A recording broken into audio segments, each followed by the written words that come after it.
अस्सलाम वालेकुम YouTube family. उम्मीद करती हूँ कि आप सब ठीक होंगे और मैं भी यहाँ पर ठीक हूँ। Welcome back to my channel Aliza Zohaib vlogs. तो आज मैंने काफ़ी दिनों बाद इंट्रोडक्शन दिया है जो कि मैं हमेशा भूल रही थी, पता नहीं क्यों। तो खैर सहरी का टाइम है और आज मैं आपसे करने वाली हूँ अपनी सहरी का रूटीन शेयर। तो चल के वीडियो स्टार्ट करते हैं और देखते हैं कि क्या रूटीन होता है मेरा, क्या क्या सहरी में बनाती हूँ। फ़िलहाल अभी तो मैं ये बर्तन वॉश कर रही हूँ। मेरी आदत है कि मैं बर्तन जमा नहीं करती, जैसे जैसे होते आते जाते हैं ख़राब होते जाते हैं मैं उन्हें वॉश करती रहती हूँ ताकि किचन में मैसअप ना हो। और अब जो मेरा किचन है वो थोड़ा सा छोटा है पहले वाले किचन से। तो पहले वाले किचन में तो बहुत जगह होती थी, वहाँ स्लैब इतने सारे थे, पर इस किचन में बहुत ज़्यादा स्पेस नहीं है तो इसलिए फिर मैं चीज़ें ज़्यादा भर भी नहीं सकती। तो बहुत क्लेवर तरीके से मैंने किचन को मैनेज किया हुआ है।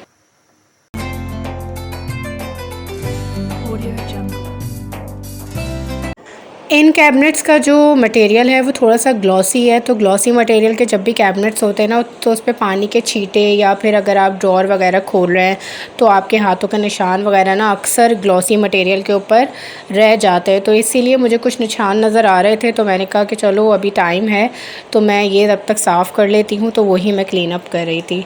तो अब जाके मैं तैयारी कर रही हूँ सहरी की। तो आज सहरी में मैंने सोचा है कि बनाऊँगी मैं लस्सी और साथ में बनाऊंगी पराठे और अंडे बनाऊंगी आज। वैसे अंडे हम सहरी में नहीं खाते हैं क्योंकि अंडों से क्या होता है कि आपको सारा दिन प्यास ज़्यादा लगती है। तो इसीलिए काफ़ी दिनों बाद सहरी में, मतलब वैसे भी आज तीसरी ही सहरी है तो 2 सहरी में अंडे नहीं बनाए, आज सहरी में अंडे बनेंगे। तो लस्सी बना रही हूँ। लस्सी मैं हमेशा जो है टेट्रा पैक की बनाती हूँ क्योंकि टेट्रा पैक का दूध जो होता है वो गाढ़ा होता है तो उससे जो लस्सी है ना बड़ी मज़े की और थिक बनती है। तो अभी फ़िलहाल मैं 2 गिलास लस्सी बना रही हूँ। तो ये मेरा हैंड ब्लेंडर है, मैं हैंड ब्लेंडर में लस्सी बना रही हूँ और चीनी डाल रही हूँ। मैंने लिया है 1 पाव दूध और दही जो है वो आधा पाव से थोड़ा सा ज़्यादा है और साथ में 3 चमचे मैंने चीनी डाली है। अब इसको मैं हैंड ब्लेंडर कर लूँगी और हैंड ब्लेंडर से लिटरली 2 मिनट भी नहीं लगते और आपकी लस्सी तैयार हो जाती है। तो ये मेरी लस्सी ऑलमोस्ट तैयार हो गई है। अब मैं इसे निकालूंगी ग्लास में और इसको मैं रख दूंगी फ्रिज में और जब मैं सर्व करूंगी तो फिर हम उसमें उस वक्त डाल देंगे बर्फ़। तो ये होता है मेरा लस्सी बनाने का तरीका और मेरी लस्सी बनाई हुई बहुत मज़े की लस्सी बनाती हूँ मैं। वही वाली बात है कि सबके हाथों में ज़रा डिफरेंट टेस्ट होता है। और देखिए कैसे झाग आ रहे हैं, समझें अगर आपकी लस्सी में झाग आ रहे हैं ना तो इसका मतलब है बहुत ही आउट क्लास लस्सी बनी है। तो अब इसको निकाल लेते हैं और फिर उसके बाद मैं इसको फ्रिज में जाके रख दूँगी।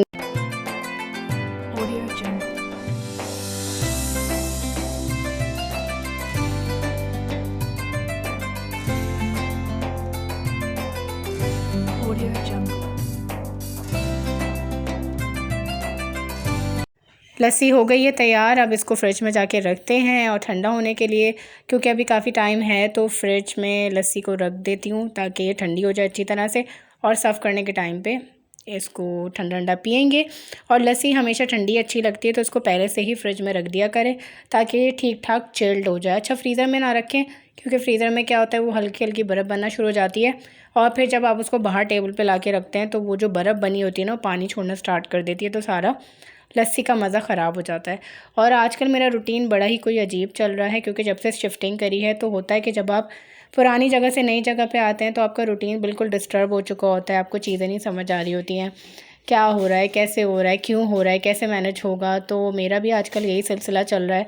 इवन मेरा रात का नींद का पैटर्न इतना ख़राब हो चुका है, जबकि मैं आयल को सुला देती हूँ 10 साढ़े 10 बजे, उसके बाद मेरे पास टाइम होता है कि मैं सो जाऊँ, पर उसके बावजूद मुझे नींद नहीं आ रही होती। और कल भी मेरे साथ यही हुआ कि मैं 2:30 बज गए, मुझे नींद नहीं आ रही थी। मैंने 4 बजे का अलार्म लगाया था और मैं पहले ही उठ गई। आटा मैं रात में ही गूंद कर रख दिया था पराठे बनाने के लिए, जिस वक्त मैं किचन को सॉर्ट आउट कर रही थी, समेट रही थी।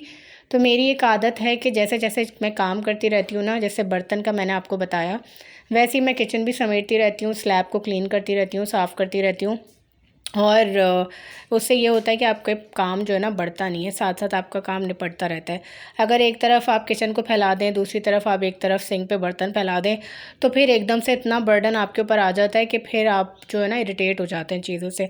तो खैर इरिटेट से मुझे याद आया कि आजकल मैं भी बड़ी इरिटेट चल रही हूँ क्योंकि तबीयत जो है वो थोड़ी सी ऐसी हुई हुई है कि पहले तो जब शिफ्टिंग करी तो मेरी तबीयत, मैं वैसे भी एलर्जिक हूँ, मुझे डस्ट एलर्जी है, तो डस्ट एलर्जी के बाद मेरी तबीयत बहुत अजीब हो जाती है और मैं एस्थमेटिक भी हूँ। तो उसके बाद से मेरा रूटीन जो है ना वो अजीब हो गया। 20 दिन तो मेरी तबीयत ख़राब में निकल गए, तो कुछ समझ ही नहीं आ रहा था मैं घर पे क्या कर रही हूँ, कैसे सेटिंग कर रही हूँ, क्या हो रहा है, बस हो रहा था। तो खैर, जो लोग इस फेज़ से गुज़रे होंगे मेरी तरह, उनको अंदाज़ा होगा कि कैसी फ़ीलिंग होती है। तो ये वाला मामला है। और वैसे भी मेरा ये वाला जो किचन है ना, ये किचन मेरा पहले वाले किचन से काफ़ी हद तक छोटा है। तो उस किचन में इतनी जगह होती थी कि मैं चीज़ें जो है वो सब जगह फैला भी दूँ तो वहाँ इतनी जगह होती थी कि मैं मसला नहीं होता था। पर इस किचन में हर चीज़ को बहुत मैनेज करके मुझे करना पड़ता है, बहुत संभाल के। और फिर यहाँ ज़्यादा फैलावा हो भी नहीं सकता क्योंकि काउंटर पे इतनी जगह नहीं है। तो खैर, अब मैं पराठा बना रही हूँ। काफ़ी दिनों बाद मैं ऐसा परत वाला रोल करके पराठा बना रही हूँ। मुझे चकोर पराठा बनाने की आदत है। अपनी अपनी बात होती है, शायद आपकी आदत की भी बात होती है कि आप किस चीज़ को लेके इतने ज़्यादा यूज़ टू होते हैं। तो मैं कभी भी गोल पराठा इतने शौक़ से ना तो खाती हूँ ना बनाती हूँ। और अगर आप बनाते हैं तो कमेंट सेक्शन में बताएं कि चकोर बनाते हैं, गोल बनाते हैं, परत वाला बनाते हैं, कैसा बनाते हैं। और मैं हमेशा तेल में पराठा बनाती हूँ, मुझे घी के पराठे नहीं पसंद। वही वाली बात कि हमेशा से आदत ऐसी रही है। मुझे घी के पराठे पता नहीं क्यों ऐसा लगता है जैसे शायद वो ड्राई हो जाते हैं। तेल के पराठे सॉफ्ट रहते हैं, अगर आप उसे क्रिस्पी करना चाहें वो क्रिस्पी भी हो जाते हैं। पर घी के पराठों में मैंने नोटिस किया है कि वो वैसे सॉफ्ट नहीं रहते, वो क्रिस्पी ज़रूर हो जाते हैं पर सॉफ्ट नहीं रहते। तो मुझे क्रिस्पी, बहुत ज़्यादा क्रिस्पी पराठे नहीं पसंद, मुझे नरम पराठे पसंद है। तो जैसे कि आपने देखा होगा कि मैंने पराठा बनाते वक्त, रोटी बेलते वक्त भी तेल डाला और अब भी मैं तेल डाल रही हूँ। तो मैं पहले रोटी को सेक लेती हूँ, उसके बाद तेल डालती हूँ और फिर उसके बाद पराठे बनाती हूँ। तो बड़े ही मज़ेदार और बहुत अच्छा सा कलर आ जाता है। तो ज़ोएब के लिए मैंने आज गोल पराठे बनाए हैं, अपने लिए मैं चकोरी बनाऊँगी क्योंकि पता नहीं वो एक सेल्फ़ सेटिस्फेक्शन होती है जो आपको नहीं मिलती। तो इसीलिए मुझे गोल पराठों में जो है ना सेटिस्फेक्शन नहीं मिलती, चकोर में ही मिलती है। तो खैर, पराठे बन रहे हैं, उसके बाद फिर मैं सहरी की बाकी चीज़ों की तैयारी करूँगी। Audio Jungle.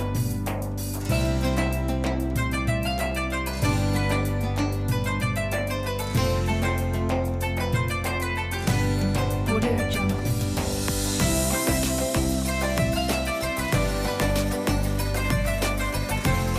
ये रहा मेरा चकोर पराठा जो कि मैंने अपने लिए बना लिया और आखिरी पराठा जो है वो ज़ोहेब का होगा।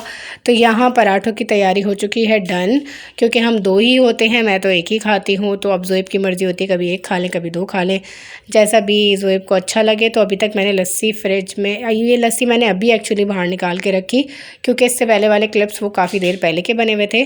तो अब मैं इसमें बर्फ़ डाल रही हूँ। बर्फ़ डालने के बाद मैं जाके ये टेबल पे रख दूँगी क्योंकि अब सहरी का टाइम ऑलमोस्ट हो चुका है।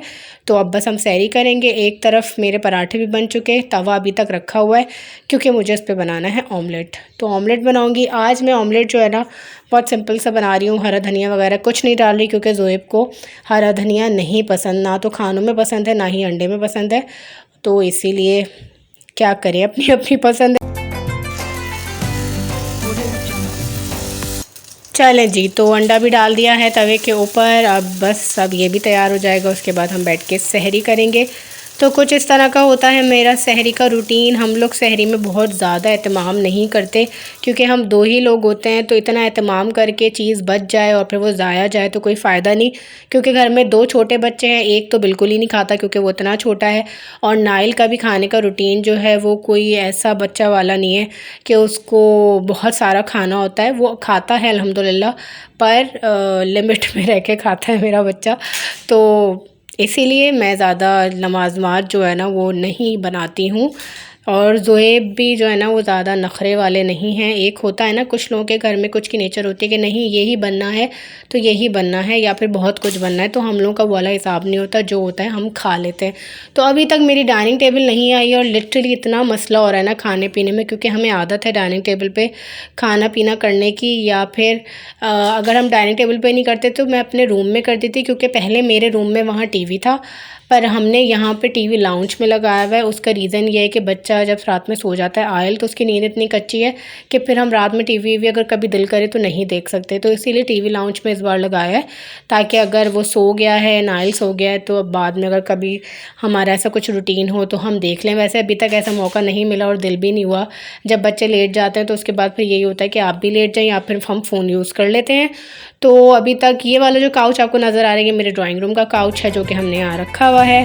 Audio Jungle. और अब हो चुकी है जी, मैंने टेबल पे सारा कुछ लगा दिया है। लस्सी देखिए कितनी ज़बरदस्त गाढ़ी बनी है।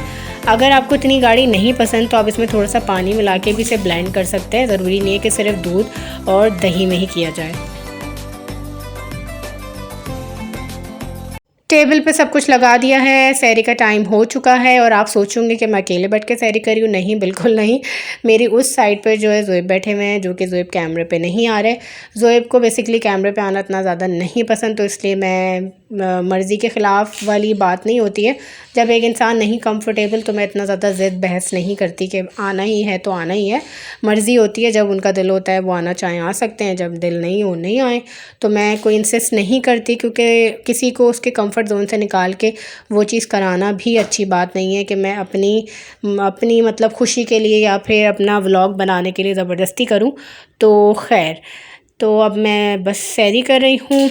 हम सहरी करेंगे, उसके बाद फिर अज़ान हो जाएगी, नमाज़ पढ़ेंगे और फिर उसके बाद मैंने अल्हम्दुलिल्लाह कुरान पढ़ना स्टार्ट किया है। कोशिश है कि इस रमज़ान जो है वो ख़त्म कर सकूं। देखेंगे क्या होता है, कैसे होता है। तो ये है कि बस जब सहरी कंप्लीट हो जाएगी उसके बाद कुरान पढ़ूँगी।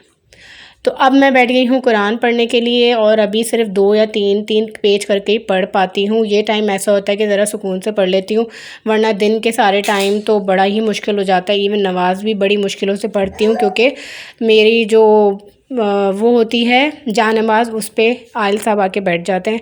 तो हम आजकल जो मेरा सीन है ना वो कुछ इस तरह वाला हुआ है। तो खैर, उम्मीद करती हूँ कि आज का व्लॉग आपको पसंद आया हो, हमारी सहरी वाली रूटीन का। अगर पसंद आया तो लाइक, कमेंट और सब्सक्राइब ज़रूर कर दीजिएगा। कमेंट करके अपना रूटीन भी शेयर कर सकते हैं। तो फिर मिलेंगे इंशाल्लाह ताला नेक्स्ट व्लॉग में।